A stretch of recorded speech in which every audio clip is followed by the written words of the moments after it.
from the template from Figma community. And this is your navigation, these are your fruits, this is your shadow rectangle, these are your names. But right now we want to focus on this beer can image because we are fixing the multiply error.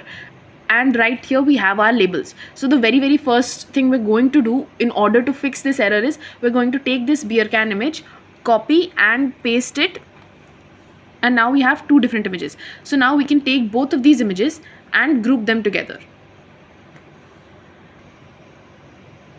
Alright, I've selected both of these images now, and I can simply click on Ctrl G, and that's going to create a group for me. Now I'm going to take the image which is on top, and I'm going to click on the mask button right here. What this is going to do is it's going to create a mask group where the first image masks what's inside of here.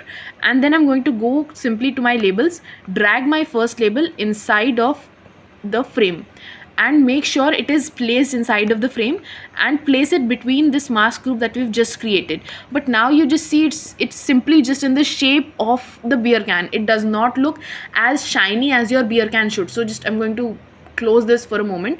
You see this beer can in itself is a lot of metallic finish kind of steel can. It has this rim, it has this shiny shape, so you don't want to mess that up even when you're placing a label inside. So you're just going to go to your labels and simply go to your layer, click on multiply.